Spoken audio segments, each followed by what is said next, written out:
Assalamualaikum warahmatullahi wabarakatuh. Bertemu lagi bersama saya, Muslihin, di channel Kindle 23. Baik, untuk pertemuan kali ini, saya akan membahas salah satu materi, yaitu tentang perbedaan pengaruh metode mengajar, reciprocal, dan self-check.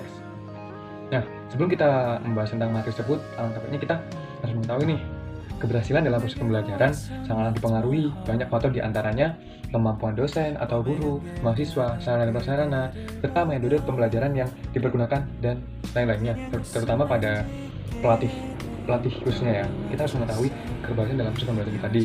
Metode mengajar terdiri dari beberapa kelompok, yaitu metode mengajar langsung dan metode mengajar tidak langsung. Metode mengajar langsung, di sini peran guru lebih banyak, yang meliputi 5 macam metode, yaitu metode komando, metode latihan, metode resiprokal, metode periksa diri, dan metode induksi. Metode mengajar tidak langsung meliputi metode penemuan terpimpin, metode penemuan konvergen, metode eksplorasi, metode divergen production. Nah, faktor-faktor yang mempengaruhi proses pembelajaran adalah satu, kondisi internal, kondisi siswa yang mencakup faktor-faktor yang dapat atau melekat dalam diri mahasiswa. Yang kedua, kondisi eksternal, yang mencakup faktor-faktor dari luar yang mempengaruhi dari mahasiswa. Apa sih perbedaan dari metode mengajar resiprokal dengan self-check terhadap peningkatan keterampilan teknik dasar dalam melakukan gerak? Nah, kita harus mengetahui metode resiprokal itu apa. Metode resiprokal atau disebut dengan reciprocal style adalah suatu gaya mengajar yang memberikan kesempatan kepada siswa untuk memberikan umpan balik kepada semua temannya sendiri.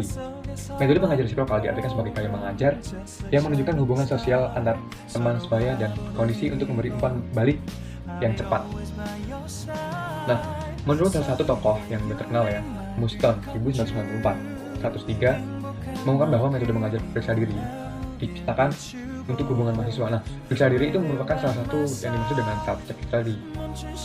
Untuk hubungan mahasiswa dengan guru yang dikembangkan dengan memeriksa sendiri tugas yang diberikan oleh pelatih, dosen, guru, atau tenaga pengajar kepada mahasiswa atau siswa atau yang dilatih atau atlet.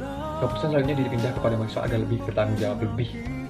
Mahasiswa melaksanakan tugas dan menyesuaikan dengan kriteria yang dibuat oleh dosen sebagai umpan balik. Latihan dengan gaya self-check ini merupakan siswa dituntut melakukan penilaian sendiri dalam melaksanakan latihan yang didesain oleh pelatih atau dosen pengajar sebelum melakukan pengajaran tersebut.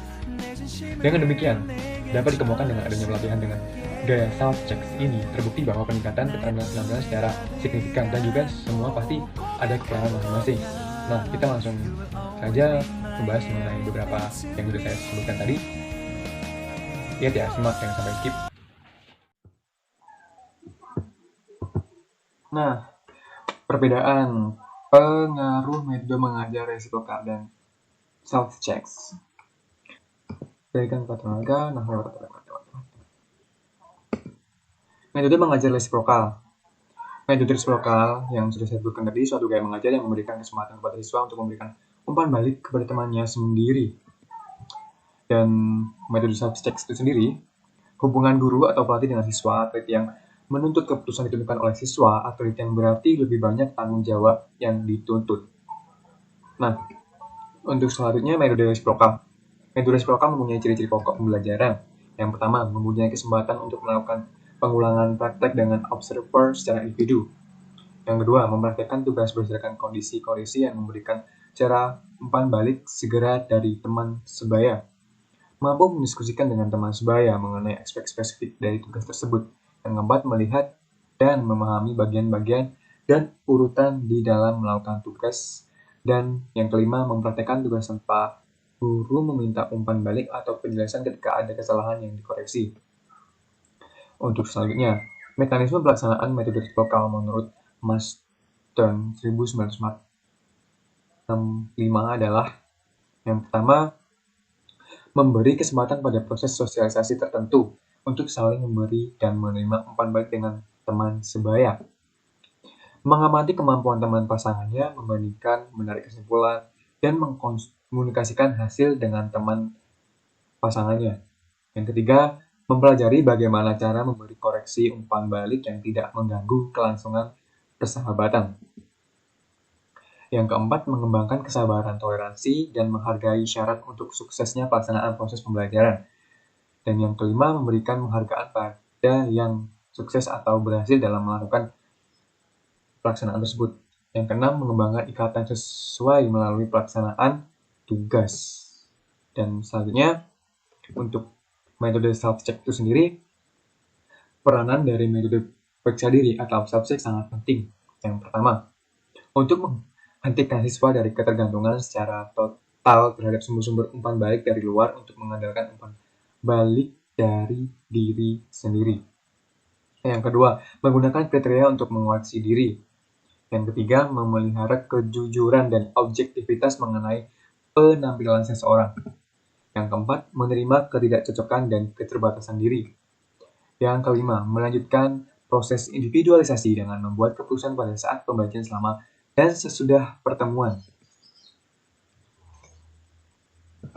Untuk selanjutnya, indikasi dari metode periksa diri self-check ini menurut Mas Stern. 1. Pelatih menilai kemampuan mahasiswa untuk mengembangkan sistem monitori diri. Yang kedua, pelatih percaya kepada mahasiswa untuk jujur dalam melaksanakan tugas yang sudah diberikan oleh pelatih, dosen, ataupun tenaga pendidik. Yang ketiga, pelatih dapat mengidentifikasi keterbatasan, keberhasilan, dan kegagalan mahasiswa. Yang keempat, pelatih dapat menggunakan periksa diri sebagai umpan balik untuk perbaikan dan sebagai sarana evaluasi diri bagi metode yang sudah diberikan. Yang kelima, pelatih mempunyai kesabaran untuk menanyakan pertanyaan-pertanyaan yang berfokus pada periksa diri atau self-check dan juga pelaksanaan tugas yang sudah diberikan. Yang keenam, pelatih menghargai kemandirian mahasiswa atau atlet. Yang ketujuh, pelatih dapat bekerja sendiri dan mengikut sertakan proses periksa diri atau self-check ini. Untuk selanjutnya, kesimpulan yang dapat disampaikan melalui materi yang sudah disampaikan tadi. Yang pertama, terdapat pengaruh yang signifikan metode mengajar resiprokal terhadap peningkatan penguasaan keterampilan, yang dimana memfokuskan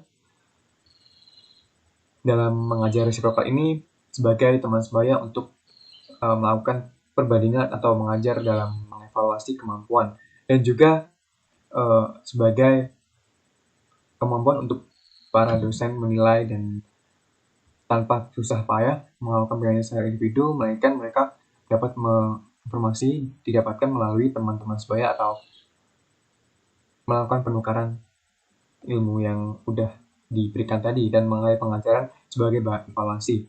Yang kedua, terdapat pengaruh yang signifikan metode pengajar self-check terhadap peningkatan penguasaan keterampilan. Nah, metode self-check ini bertanggung jawab penuh dalam diri sendiri dan juga sebagai bahan evaluasi dalam peningkatan diri masing-masing para sendiri dan harus mampu bertanggung jawab secara lebih dalam mengembangkan potensi dalam diri. Yang ketiga, terdapat perbedaan pengaruh yang signifikan antara metode mengajar resiprokal dan self-check. Terdapat peningkatan penguasaan keterampilan. Nah, itu tadi beberapa penjelasan mengenai pengaruh metode mengajar resiprokal dan self-check. Tentunya pasti kita harus memahami semua hal tersebut dalam melakukan mengajar, dan banyak teknik-teknik pengajar yang sangat diperlukan bagi kita semua, terutama kepada tenaga pendidik ya. Kita harus mengetahui metode apa yang harus kita gunakan pada saat kita memberikan materi pada penerima materi, atau mahasiswa, siswa, atau siapapun itu. Nah, itu tadi yang udah saya sebutkan dan jelaskan mengenai pengaruh metode mengajar resiprokal dan self-check. Semoga bermanfaat bagi teman-teman, dan jangan lupa bila ada kesalahan mohon maaf, dan untuk mendukung video saya silahkan subscribe, like, dan share bagi teman-teman. Terima kasih sudah menonton sampai selesai dan tidak men-skip video saya.